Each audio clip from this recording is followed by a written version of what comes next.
Dianggap parasit keluarga. Bab 129. Kamu pacaran sama dokternya? Tanya Ibu Ripah yang memang penasaran. Ah, gosip apa lagi itu? Widi mencoba masa bodoh dengan anggapan Ibu Ripah barusan. Lah, tadi kok ibu itu, dan kayaknya memang ibunya si dokter, kamu marahi gitu. Balas Ibu Ripah.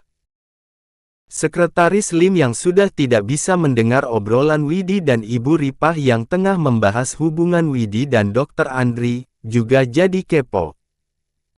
Mamahnya si dokter mirip Mamah Sen-Sen. Untung mamahku sudah di penjara. Heran, orang kayak gitu kok masih dikasih hidup. Batin Sekretaris Lim yang sudah langsung memperhatikan Ibu Muji. Dari sebelah pintu ruang pemeriksaan milik Dokter Andri yang dibiarkan terbuka sempurna, ia menatap sebal wanita itu. Jangankan ibu sama anak ibu, yah, Bu. Lamaran saya saja ditolak. Sekretaris Lim sengaja menjadi pengendali roda kehidupan seorang Ibu Muji. Ia tengah berusaha melanjutkan perdebatan sengit yang dilakukan dengan sangat cantik oleh Widi kepada Ibu Muji, beberapa saat lalu. Ibu Muji langsung tercengang, menatap tak percaya kehadiran Sekretaris Lim.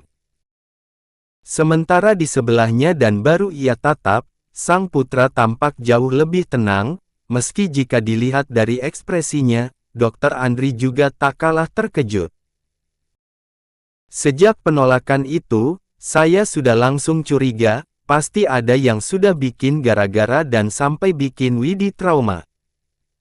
Dan ternyata memang benar, Ibu, jawabannya. Lanjut Sekretaris Lim. Dirujak sampai lembut saja, Mas, Mamah saya. Dibilangin sama keluarga apalagi orang yang dia sepelekan, mana mempan. Memang harusnya dirujak sama orang lain yang lebih dari dia. Biar enggak bikin malu terus. Kesal Dokter Andri yang kemudian melenggang pergi untuk membuang keperluan infus yang tak terpakai. Sekretaris Lim langsung menggeleng tak habis pikir.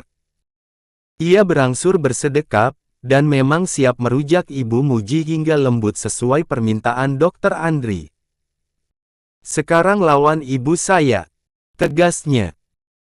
Karena jika menurut ibu, Widi tidak selevel dengan ibu, saya bisa jadi lawan yang levelnya jauh lebih tinggi dari ibu.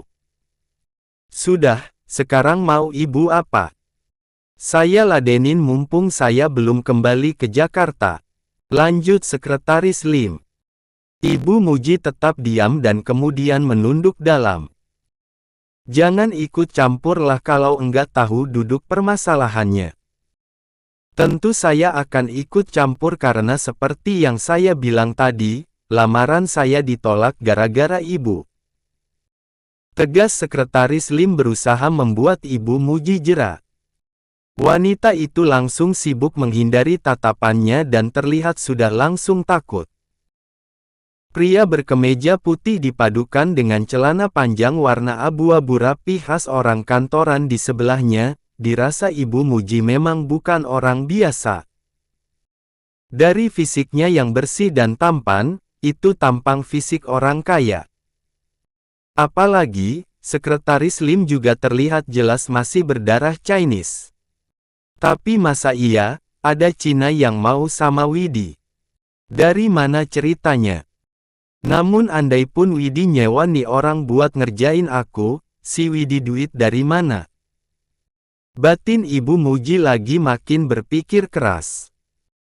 Terlebih ketika Widi dan Ibu Ripah kembali, Sekretaris Lim juga langsung memanggil wanita itu. Ya ampun ini. Apalagi, ini.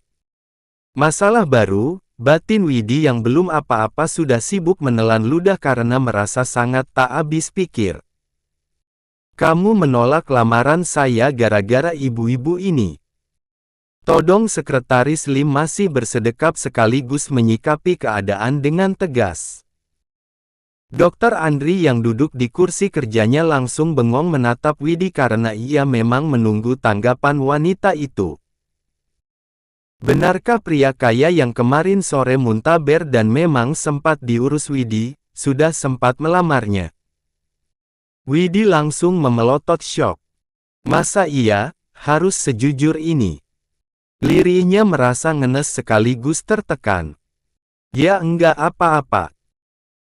Logikanya kalau kamu memang wanita enggak benar seperti yang ibu ini tuduhkan, harusnya kamu menerima lamaran saya, dan kamu bisa memanfaatkan saya buat balas dendam ke dia. Tegas Sekretaris Lim, tapi di hadapannya, Widi langsung menggeleng tegas. Jelas Widi tidak setuju. Yang waras ngalah, Mas. Lagian, hidup saya terlalu berharga kalau hanya untuk meladeni orang seperti ibu ini. Yang ada, saya bisa jadi ikut enggak waras. Gini-gini saya juga seorang ibu.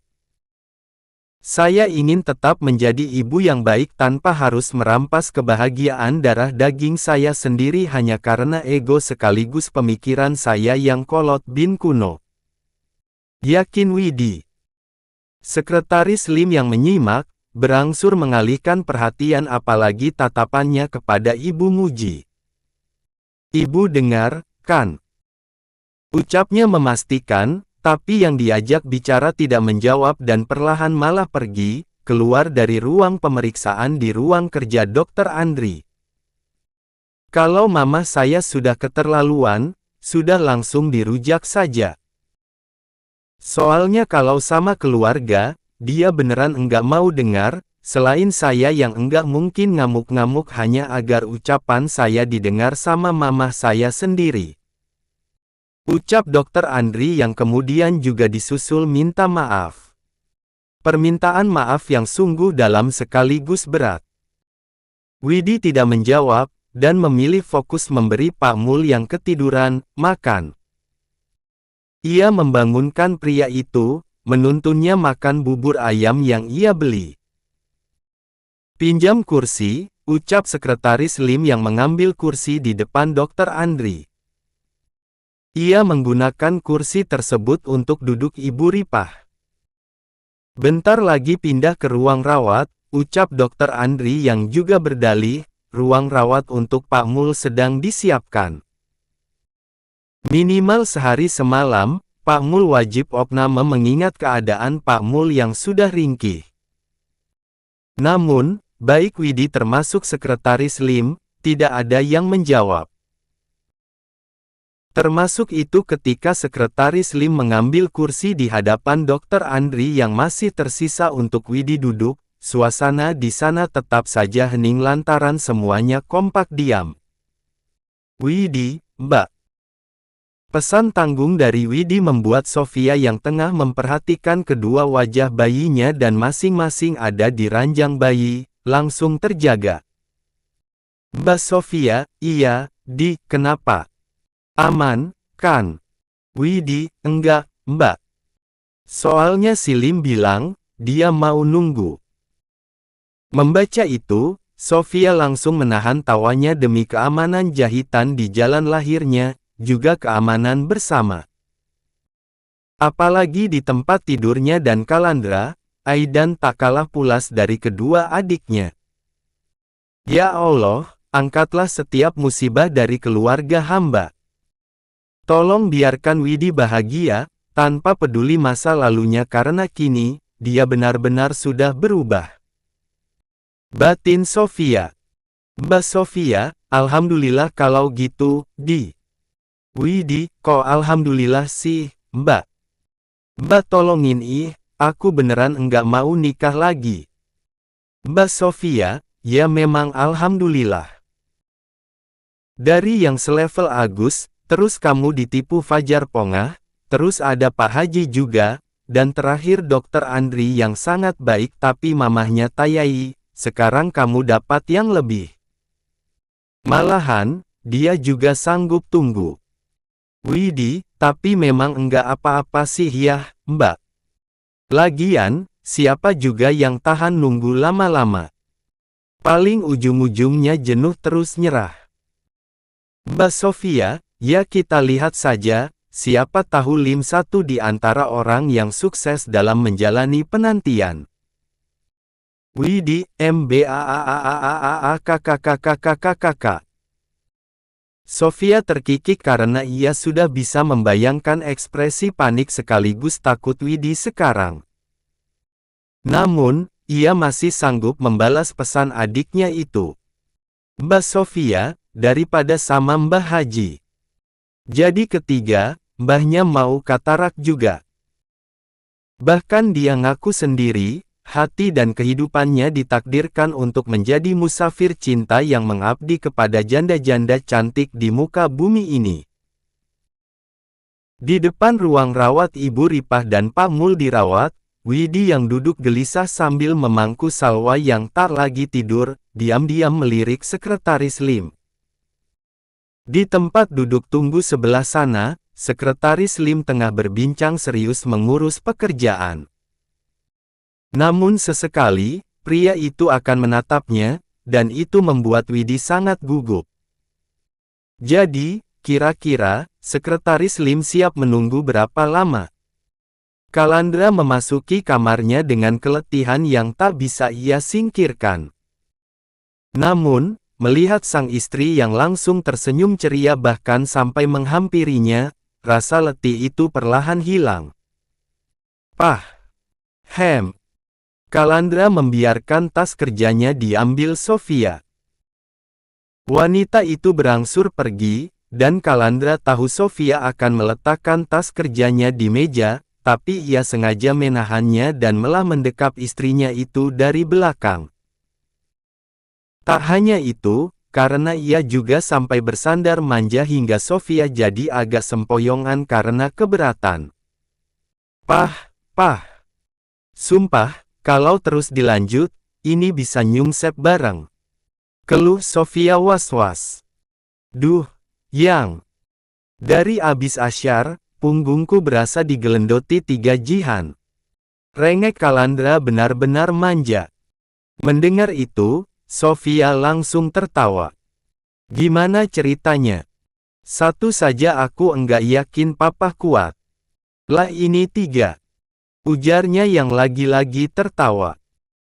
Tawa yang tentu saja sengaja ditahan karena takut mengusik si kembar walau keduanya tidak sedang tidur. Karena kini, di tempat tidur, kedua bayi itu sedang santuy. Sofia berangsur balik badan kemudian membingkai wajah Kalandra menggunakan kedua tangan, setelah ia menyisihkan tas kerjanya, begitu saja. Ia menatap saksama sang suami. Namun karena Kalandra masih memakai masker, ia sengaja melepasnya. Papa sakit. Kayaknya. Bolak-balik ke Banyumas pakai motor, punggung berasa digelendoti 3 jihan. Balas Kalandra dan lagi-lagi membuat Sofia menahan tawa. Jihan lagi yang disalahin. Lama-lama, papa mirip Mbah Haji, yang apa-apa serba nyalahin Jihan. Ucap Sofia. Ini faktor usia apa faktor puasa, sih? Mau aku panggilkan tukang urut? Urut saja ya, nanti abis buka puasa biar tetap bisa ikut tarawih. Apa mau abis tarawih saja? Ibu Kalsum yang baru datang langsung melirik geli kelakuan putranya. Alah, bayi tua. Masih saja kolokan. Manja. Lihat Mas Aidan. Lanjutnya pada Aidan yang tengah serius menarik mainan truk olengnya yang ditali menggunakan rapiah. Kalandra langsung kikuk, tapi ia yang juga sampai ditertawakan oleh Sofia, sengaja berkata, aku kan adiknya calon adiknya Mas Azam, Mah. Masa iya mamah lupa? Apa yang Kalandra katakan dan itu lebih terdengar berkeluh kesah, kian membuat Sofia terbahak. Wanita itu sampai membungkuk sembari mengeluhkan jahitannya. Sesekali, tangan kanannya akan menepuk gemas pinggang Kalandra.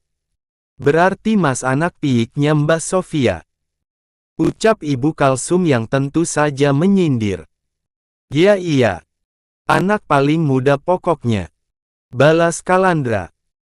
Kini, Sofia yang masih sibuk menahan tawa, berangsur berjinjit kemudian memeluk tengkuknya menggunakan kedua tangan. Bentar lagi buka puasa, sekarang papa mandi biar kita bisa buka bersama karena papa sana pun sudah pulang. Tuh, pulang-pulang bawa truk oleng buat Mas Aidan, ucap Sofia seiring ia yang mengakhiri dekapannya terhadap Kalandra. Wah, itu truk oleng dari Mbah Kakung kakek Mas.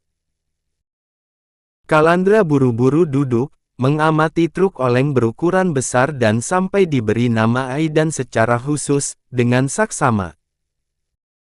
Awalnya, Sofia hanya berpikir Kalandra begitu lantaran suaminya itu sengaja ingin mengamati mainan truk olengnya dengan leluasa. Namun ternyata, anak piik bayi kamu iri ini, Mbak. Ucap Ibu Kalsum yakin, walau setelah itu, ia menjadi menahan tawa. Namun faktanya memang begitu, Mah. Pas aku kecil, papa enggak pernah beliin aku beginian. Ini keren banget, loh. Yakin Kalandra? Ya sudah Mas Aidan. Ini nanti adiknya dipinjemin, ya. Gantian, harus sayang adik. Ujar Ibu Kalsum membujuk Aidan yang langsung mengangguk-angguk. Sofia sudah sampai tak karuan karena menahan tawa, tapi ia berangsur mengurus Azura dan Azam mengingat azan maghrib akan segera berkumandang. Selanjutnya, mereka menggelar buka puasa bersama. Mereka kembali dalam formasi lengkap, mirip akan tawuran layaknya ketika sedang sahur. Mas Aidan sudah berapa kali buka puasa? Tanya Pak Sana yang memang duduk bersebelahan dengan Aidan. Sudah enggak hitungan, yah, Mas. Sehat pokoknya. Ucap Ibu Kalsum yang memangku Azura. Sofia yang memangku Azam sambil sesekali menyuapi Kalandra langsung mesem.